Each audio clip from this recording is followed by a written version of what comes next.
Hello, hi, and welcome. If you are new here, my name is Sarah, and this is Wicked Reading. Today, I'm going to do a tier ranking video. I've never done one of these before, so hopefully it goes okay. I've been seeing a few people tier ranking their books that they've given 5 stars to, and I thought that was really fun, and I wanted to do that because I am somebody who doesn't give 5 stars super often. I'm very particular with my 5 stars, so I thought it'd be a really good opportunity to share with you guys all of the books I've given 5 stars to over the past, I would say like 3-ish years, pretty much right before I started my BookTube channel.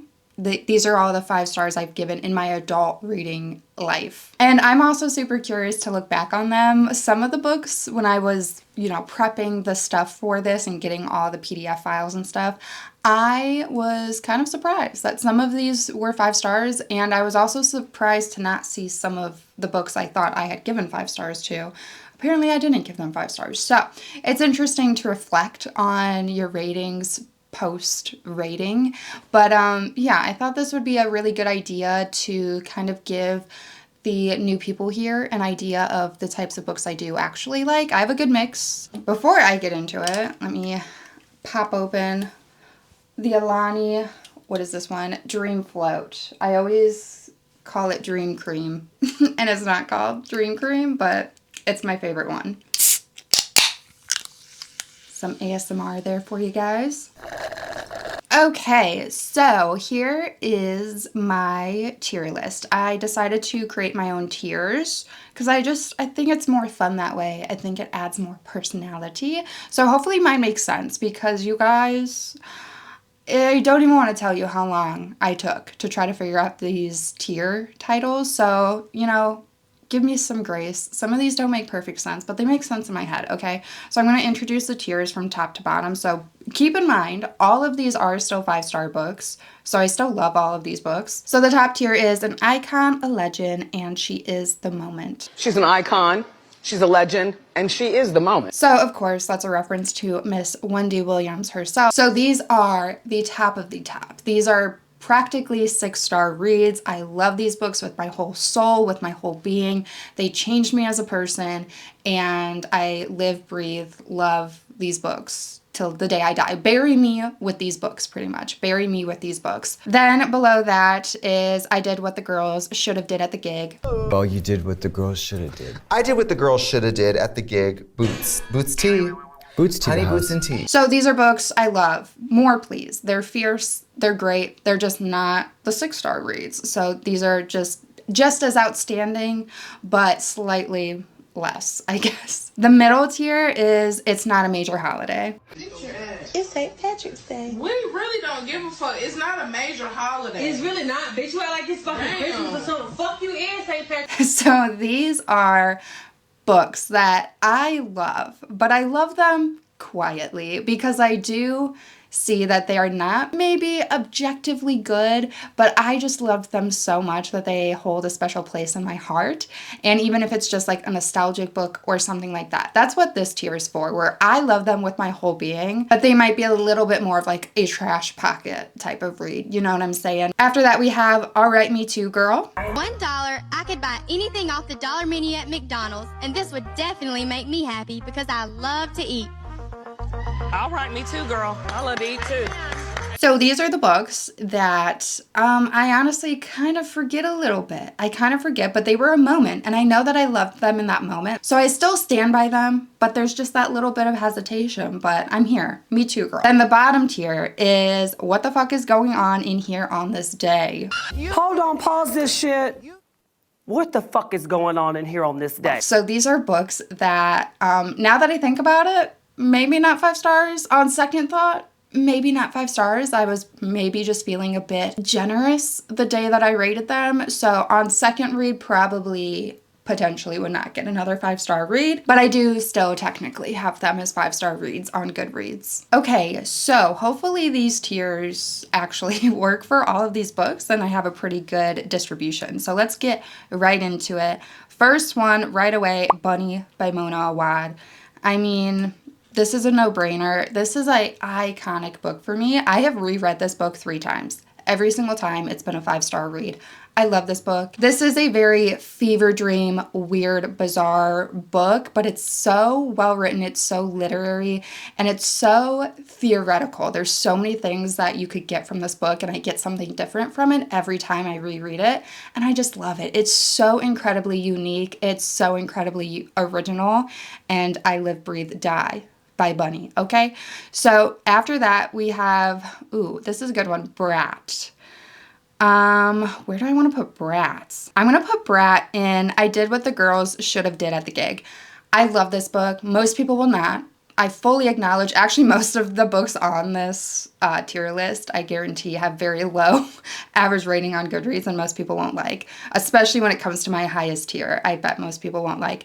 I really like this book. It's bizarre. It's weird. It's very meta in a lot of ways. I feel like it has a lot to say about what it is to create art, and there's a subliminal message and subliminal theme throughout the story interwoven about grief. But the experience I had while reading this book, it's a book that I feel, again, I need to reread a couple of times to get some more things out of.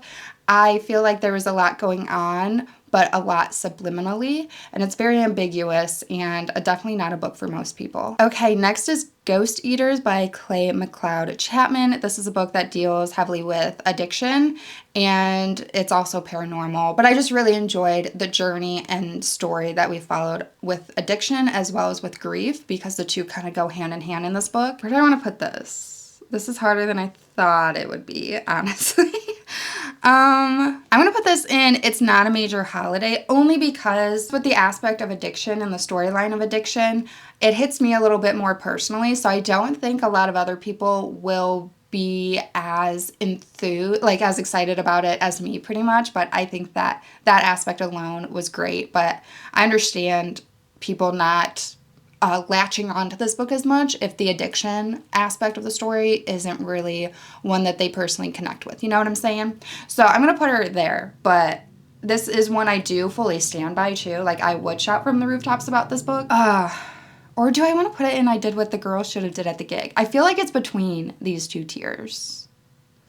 I'm just going to leave it there for now. I might move it. It might get moved, but it's there for now. Okay, so Krampus by Bram.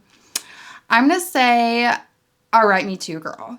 So it's obviously a very seasonal book, but I did really enjoy it, and I had a blast listening to the audiobook, and I do think it was really well written, but I think because it's so seasonal, that's also, it's a moment. I really like it for that moment and that time of year, but obviously it's not one that I recommend to read just whenever, so it's a moment, but I still fully stand by it being a 5-star read. Next is Mary by Nat Cassidy. This one, it's been a little while since I read, but I'm going to put her at I Did What the Girls Should Have Did at the Gig. I really enjoy the story. It is kind of, it's supposed to be a retelling of Carrie, but it's not really a retelling. It's kind of just loosely inspired and a reimagining, because we deal with a woman who's going through menopause. She's perimenopausal. So that's kind of like really the only aspect of that, in my opinion. But the feminine rage that Nat Cassidy was able to capture in this book just really had me in awe, honestly. And the audiobook in particular was fan-freaking-tastic. Every time I talk about this book, I thoroughly recommend the audiobook. The narrator just performed her heart out for this book, and I thought it was great. And I liked a lot of the themes and the messaging. So we're going to put her at I Did What the Girls Should Have Did at the Gig. Ooh, New Animal by Ella Baxter, an icon. Here's the thing. I have never seen anybody talk about this book, but I thought it was so good. But it is a character study. We follow a girl who is actually a mortuary makeup artist for her family's mortuary service, like funeral home, and she does the makeup of the bodies. And her mother suddenly, tragically, unexpectedly passes away, and she ends up going on this self-journey of guilt. And the whole book has a lot of subliminal messaging and subliminal themes when it comes to bodies. And there's so much discourse that could be had about bodies, what we do to our bodies, how we treat our bodies, whether good or bad, us connecting our self in our head, our mental being to our bodies, or separating them because we don't want to deal with grief and we don't want to deal with our more negative characteristics, I guess. I don't know. This is a book that if you have me start talking about it, I will start blabbering because there's so much I got out of this book and I felt it so viscerally. So she's an icon, she's a legend, and she is the moment. Okay. Next is Hail Mary by Andy Weir. I'm gonna put this at All Right, Me Too, Girl. Only because I don't really read a lot of sci-fi, but I had such a fun time with this and I thought it was great. I like the science aspects. We are following a guy who wakes up in a spaceship and he doesn't remember his mission, so he has to figure out what was going on and why he ended up in the ship and whatever. So he's like an engineer or something. I forget his exact thing. I think he was just teaching high school in his like Earth life, but the journey he goes on in the spaceship, and it was fun. There's a friendship aspect to this book, and this is just a feel-good, happy book, which is one I don't read a lot of, but so that's why I'm like, it's not a life-altering type of read for me, but I stand by it. It's a 5-star. It was a moment. I loved it. Such Sharp Teeth by Rachel Harrison. This is another one it's been a long time since I read. It's a werewolf book, both literally but mostly metaphorically, in which this idea and aspect of a werewolf very much symbolizes the loss of body autonomy and loss of control of your own body. So I loved the themes and the messaging of this book, and it's a bit more of a lighter horror. Like, it's not horror, like it is horror, but it's not like horrific. It's more of a lighter read, but there are darker themes beneath the surface as well. So it's a good one, but it's been a long time since I've read it, but I do stand by this being my favorite Rachel Harrison book. So I think I'm gonna put it at I Did What the Girl Should Have Did at the Gig, because it is my favorite Rachel Harrison. Ooh, Tear, Erica McKean, no freaking doubt.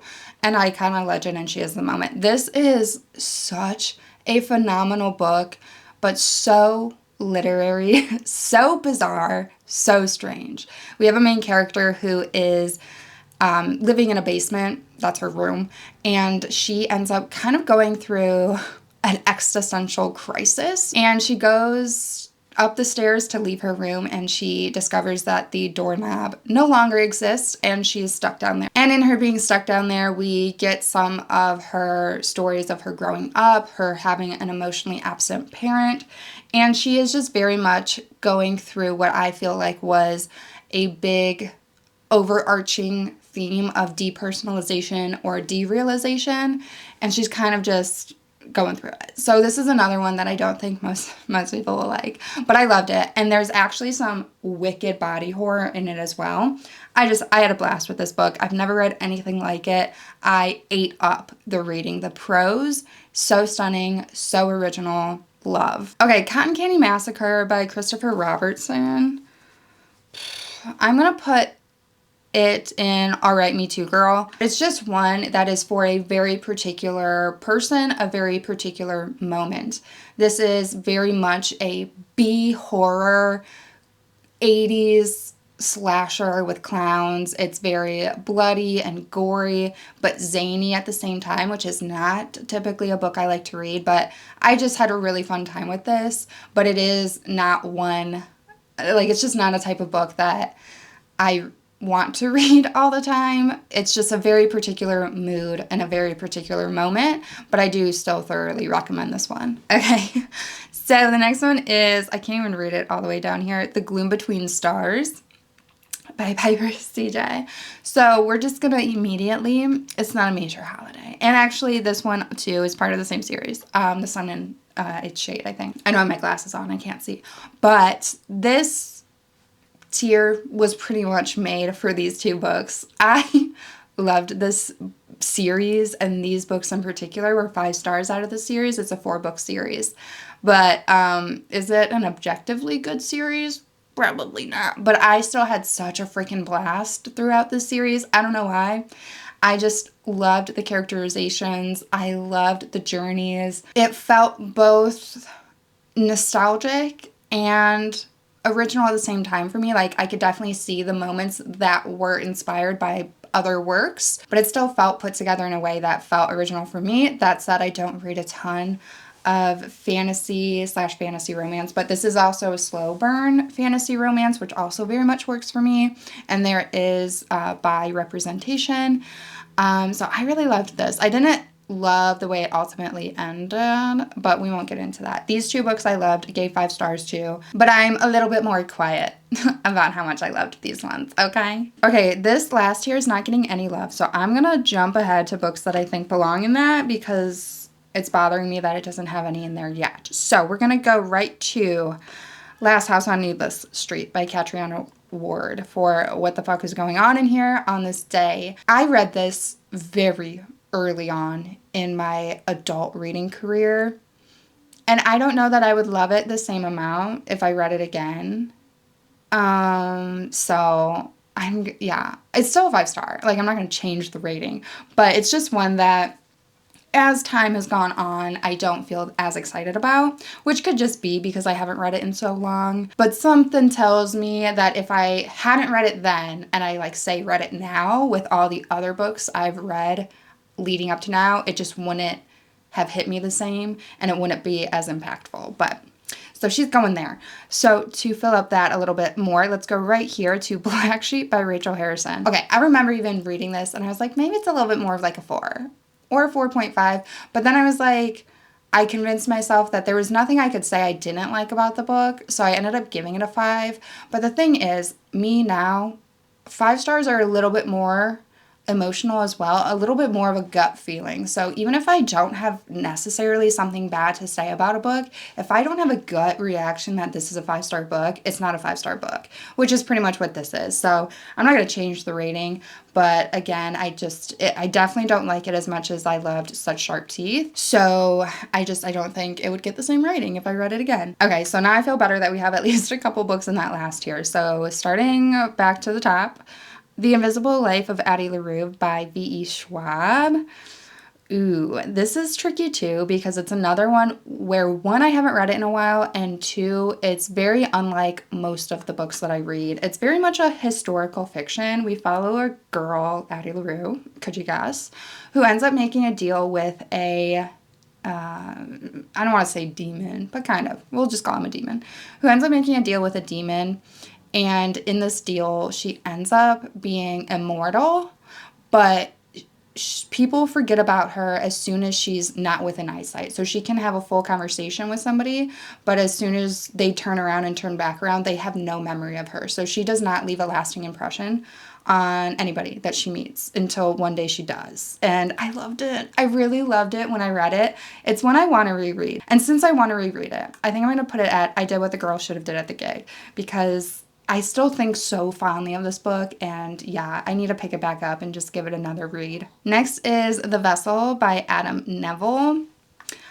I really enjoyed this book when I read it, and it was, I want to say this was my first Adam Neville book. And in saying that, the books I have read since have kind of sucked for me. So I don't know if it's because of that I think a little less fondly back on this one. But I did really love this at the time. So I think I'm going to say, all right, me too, girl. We're going to go there because I still remember the ending that I just loved. Loved the way it ended, the way it tied up. It felt like a very cinematic type book. Like I could picture everything so clearly in my mind. It follows a woman who is a struggling, somewhat single mother. I think she's getting a divorce or something. The dad's kind of a deadbeat. And she has to take on a job to take care of this old woman in her home. And the old woman is less than enthused about it. And she's kind of terrifying. And she has a lot of strange artifacts around her house. And all of a sudden, the woman starts experiencing some strange things. But the old woman that she's like watching or caring for has this very interesting adoration and connection to the young daughter. So yeah, I really enjoyed it when I read it. So we're gonna go with it there. What Moves the Dead by T. Kingfisher. I'm between these two. Only because the only thing I remember about it is that it is an Edgar Allan Poe retelling of the Fall of the House of Usher. And I only remember what happens in the book because I know what happens in the Edgar Allan Poe story. Whereas, like, I don't necessarily even remember the unique aspects to this retelling. So, I kind of want to put it here. What the fuck is going on in here on this day? Yeah, we're going to put it there. And we're going to move on. Okay. My Best Friend's Exorcism by Grady Hendrix. This is still my all-time favorite Grady Hendrix book. It's obviously a possession story with an exorcism, but at the core, it's following a friendship, and I just really liked it. I thought it was good, and even some of the horror, the graphic moments were so well executed, in my opinion, and it got a bit more graphic than I expected it to get. But it also has, you know, Grady Hendrix signature style where there is a little bit more of a humorous tone at times. But it was just an interesting approach, an interesting perspective for a possession story in particular. But again, another one I haven't read in a long time. So I think I'm going to put it at All Right Me Too Girl. Still stand by it being a 5-star fully, but I just don't remember a ton about it at the same time, and one that I would probably have to reread to be as gung-ho about me giving a 5-star to it. You know what I'm saying? So there's that. Next is Chlorine by Jade Song. Ooh, I love this one. This is about a girl who gets involved in swimming and she gets so obsessed. And I think I have a thing for obsession stories. And I think that's something I'm going to try to explore, potentially in a themed vlog. If you guys want to see one, let me know. But I think I have a thing for obsession being a theme in a book. And the girl in this story gets so obsessed with swimming to the point that she believes she's turning into a mermaid. And the ending of this book had my jaw on the floor. So it's definitely between the top two. I think I want to put it at an icon, a legend, and she is the moment. It just holds such a special place in my heart, but at the same time, I do feel like I should reread it and need to reread it. But we're gonna keep it there for now. We're gonna keep it there. Next is Curse of the Reaper by Brian Macaulay. This is another one that has very good approach to addiction, and it ties in this whole 80s slasher trope.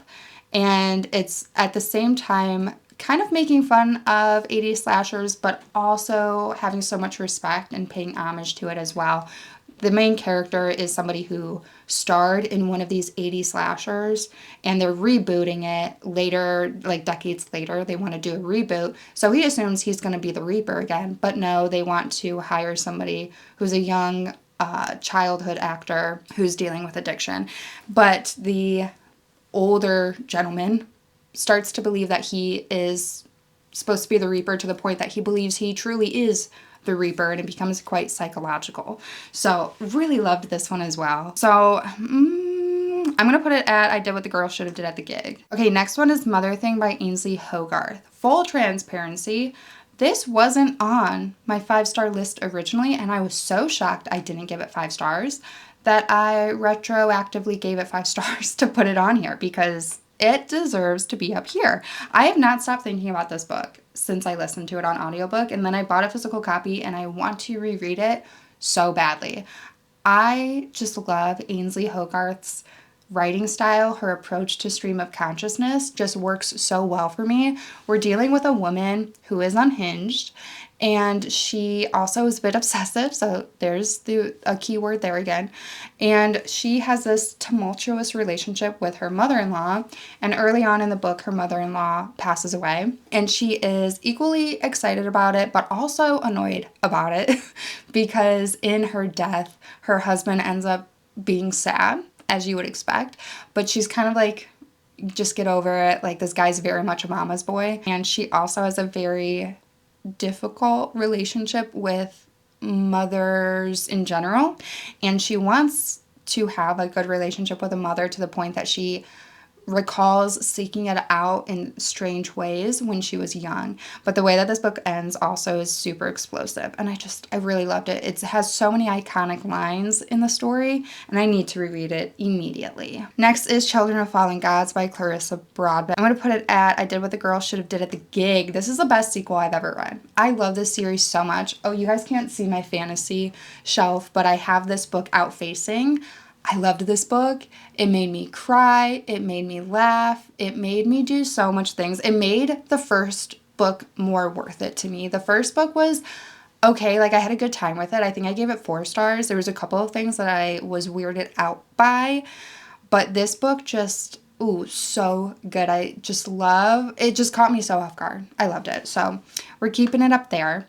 Next is Jawbone by Monica Ojeda. Top. I think about this book nonstop. Another one I want to reread, but I still remember so much of it. Again, another one where there's this strange obsessive theme going on. We deal with a group of girls and 2 girls that very much push the envelope. They do some very dangerous things, we'll say. There's also this violence meets sexuality kind of theme going on. There's a religious, like an anti-religious undertone. There's a lot of things going on in the story that I really enjoyed. A lot of themes, a lot of discussions that could be had from the story, and I loved it. But at the center of it, it's all about teenagehood and girlhood and some of the toxic stuff that comes out of that. Okay, I want to even this up again.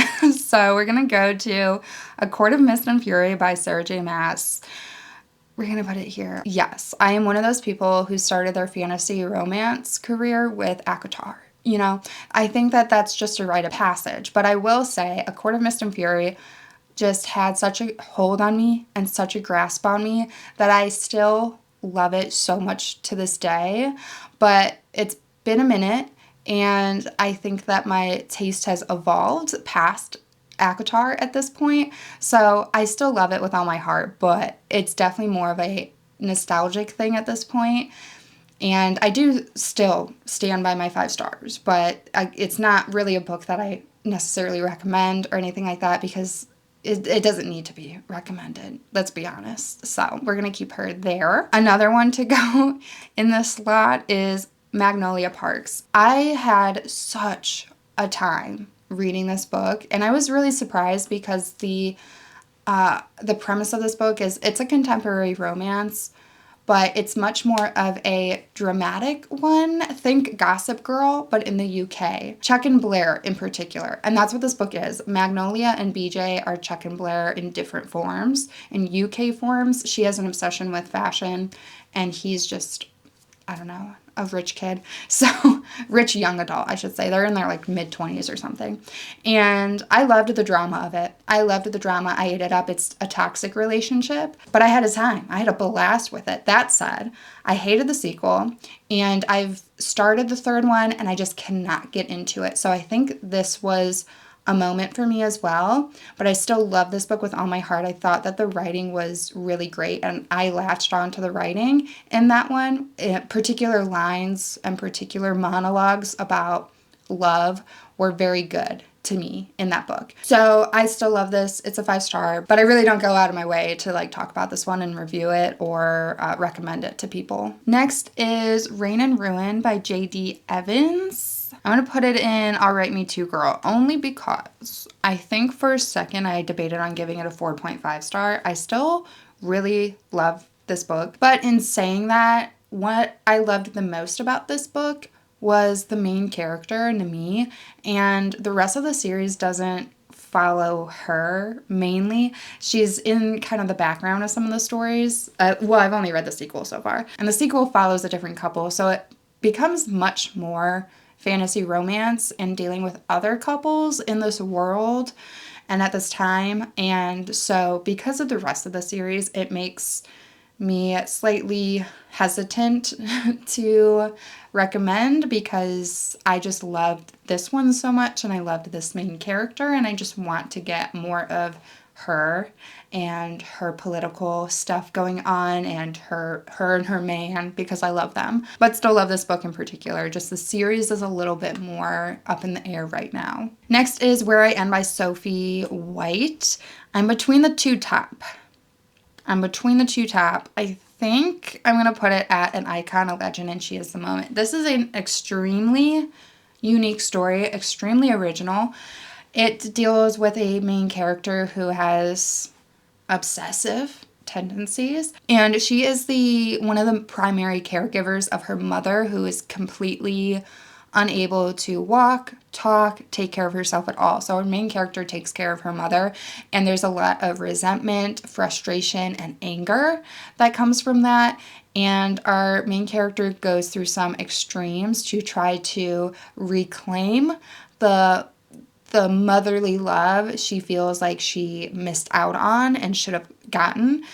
And at the same time, there's a woman who ends up coming onto this island and has a newborn baby. So there's this parallel with this caregiver aspect rather, and becoming a new mother to a newborn. It's heavy though. It's heavy and it's disturbing, and our character unravels quite a bit throughout the story. And there's a lot of things going on in the background with this island and with the mystery of what happened to her mother, and a lot of things in the background that keep you on edge the entire time. So I loved this book, but it's quite dark and disturbing at times. And I read it at probably the worst time to ever read it, but it ended up changing my brain chemistry. So that gets high points for me. Next is Invocations by Crystal Sutherland. I'm gonna put it down lower. What the fuck is going on in here on this day? Only because I cannot tell you very much about this book at all. I know I had a fun time while listening to it, but I very much hesitate to recommend it because it is a YA horror. It deals with witchy stuff. And while I did love it and I liked the themes were also given a bit on the nose. I just feel like while I loved it at the time, in comparison to a lot of the other books on this board, it doesn't stand out as much in comparison to some of these. So she's going down there. Next is Comfort Me with Apples. I'm going to say All Right Me Too Girl, because I listened to the audiobook of this. This is a very short novella, and even when I listened to it, I recognized that I probably should physically read this with my eyeballs, because the writing, the prose is a bit more lyrical, and I feel like I missed a lot of that in just listening to it. But at the same time, I do really like the theme of this little story. It's just very strange, very uncanny feeling, and that's really all I'm going to say about it because it is so short. But if you want a strange, uncanny book, this was a fun little one. And I liked where it took the story, and I liked where it went. So there's that. Weight of Blood by Tiffany D. Jackson. I will also be putting down here on what the fuck is going on in here on this day. Simply because, again, it's a YA horror. This very much is a Carrie retelling. There is religious stuff still, but instead of that being kind of the main thing in the story, it's very much rooted in racism. And I think that this was a great approach to it, but it did feel a little too close to Carrie. I wish that there was a little bit more done, but at the same time, I do think it was executed wonderfully, but it's just not one that comes to mind when I think about my all-time favorites. It's really not. So enjoyed it, gave it 5 stars, stand by it still being a very good book, and I do still recommend it, but it's just not a super long-lasting one for me personally. Our Hideous Progeny by C.E. McGill.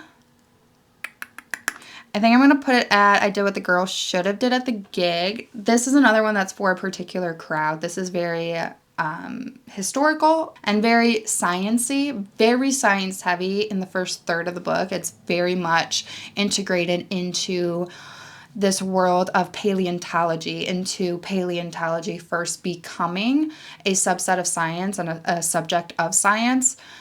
Our main character is essentially one of the first people to explore paleontology along with her husband, but in the era that we are in, she is of course not really seen as a true scientist, and mostly her husband is, but she is very much heavily involved. But she finds out she is a descendant of Victor Frankenstein, and she finds letters about him and looks into his experiments and decides to do a version of his experiment herself. And I had a good time with this. I think that the author's note is what really put this over the edge for me. This is another one where there's a subtle undercurrent of, one, sexuality that cannot really be explored in this time, but two, feminine rage that comes out very quietly, we'll say, because again, in this era, you really couldn't be loud as a woman at all, period, but also in terms of going against societal norms and expectations. But I had a fun time with that, and I think it's a really great book. The Day of the Door by Laura Hightower. We're gonna go what the fuck is going on in here on this day, only because I think if I reread it, I might not love it as much. That's not to say I don't stand by my 5-star, but again, when looking at it and comparing it to all the other books on this list, it doesn't stand out as much. This is a paranormal type of book where we are dealing with a family whose mother is also potentially narcissistic. And I think that that aspect in particular is what I really clung to and what I related to. So it stood out a little bit more for me at that time. And sitting here now, I could see potentially having a little bit more criticism of it the second time around. Not heavily. Like, I still, again, love this book, but I can see myself having a little bit more of an analytical criticism if I read it again today. Then we have The Helm of Midnight by Marina Lostetter. This one's hard because this is like a true fantasy and one of the, if not the only true fantasy books I've read with there. I guess there is kind of potentially a subplot romance, but it's so minimal. So this is like the only true straight fantasy I've ever read.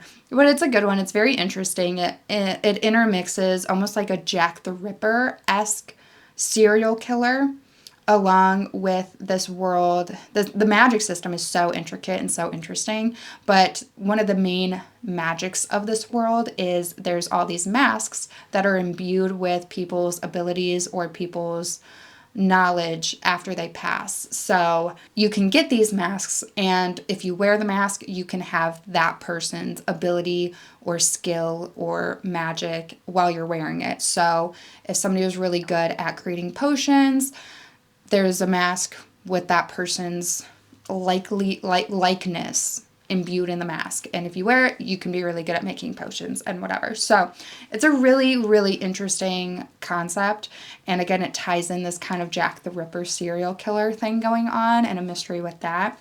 And there's also like a cult aspect. It's got a lot going on, and I really enjoyed it, and I really want to continue on with this series. I just don't own any of the other 2 books yet. It's a completed trilogy. So where do I want to put it though? It's hard because I don't have much to compare it to for other fantasies. So I think I'm going to put it in All Right, Me Too, Girl, just because I don't feel like the best authority to talk about fantasy like that. So I just don't have much to compare it to, but I still loved it. Next is Teleportasm by Joshua Milliken. I'm going to do